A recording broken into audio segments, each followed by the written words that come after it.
നമസ്കാരം. മലയാളി വാർത്തയിലേക്ക് സ്വാഗതം.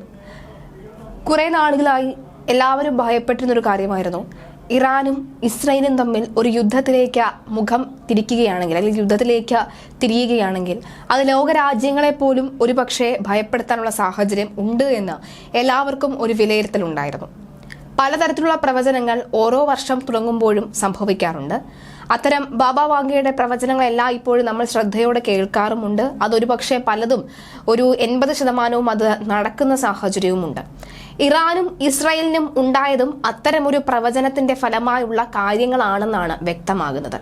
നേരത്തെ 2024 ഫലങ്ങൾ പ്രവചിച്ചത് വാർത്തയായിരുന്നു. പ്രത്യേകിച്ചും ബാബ വാങ്കെ പ്രവചിച്ചത് വലിയ രീതിയിൽ വാർത്തയായിരുന്നു. ഈ വർഷം മുഴുവൻ ദുരന്ത ഫലങ്ങളാണെന്ന് പ്രവചിക്കപ്പെട്ടിരിക്കുകയായിരുന്നു.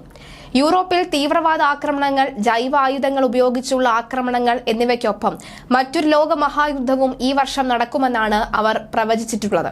പക്ഷേ അത്തരമൊരു പ്രവചനം സംഭവിക്കുമ്പോൾ പലതരത്തിലേക്ക് ലോകമെമ്പാടുമുള്ള എല്ലാവരുടെ ജീവിത ശൈലിയെയും അത് ബാധിക്കും, അല്ലെങ്കിൽ എല്ലാ രാജ്യത്തെയും അത് ബാധിക്കും എന്നതുകൂടിയാണ് വ്യക്തമാകുന്നത്. എന്തായാലും മധ്യപൂർവ്വ ഏഷ്യയിൽ ഉടലെടുത്തിരിക്കുന്ന സംഘർഷം മൂന്നാം ലോക മഹായുദ്ധത്തിലേക്ക് നയിച്ചേക്കാം എന്ന ചില അന്താരാഷ്ട്ര നിരീക്ഷകരും വിലയിരുത്തുകയാണ്. ഭീകരപ്രവർത്തനങ്ങളുടെ ഒരു ശൃംഖല തന്നെയാണ് അവർ ഈ വർഷത്തേക്ക് പ്രവചിച്ചിട്ടുള്ളത്.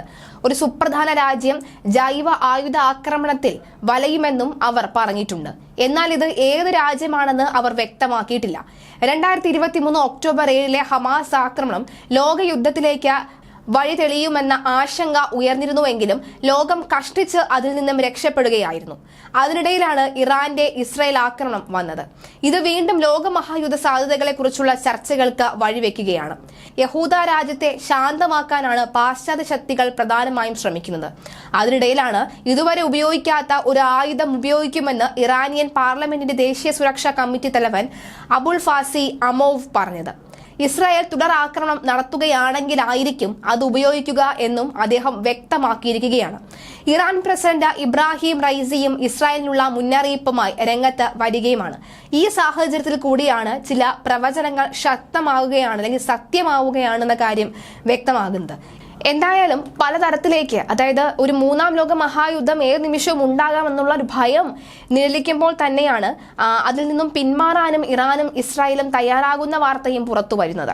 പക്ഷെ അപ്പോഴും അങ്ങനെ പിന്മാറാൻ തയ്യാറല്ല, ഒരു കൃത്യമായ മറുപടി നൽകിക്കൊണ്ട് മാത്രമേ പിന്മാറുകയുള്ളൂ എന്ന ഉറച്ചു നിൽക്കുകയാണ് ഇസ്രായേൽ. അവിടെ അമേരിക്കയുടെ ആവശ്യമോ എല്ലാം തന്നെ പിന്തുണന്നൊരു സാഹചര്യം ഉണ്ടാകുന്നുണ്ട്.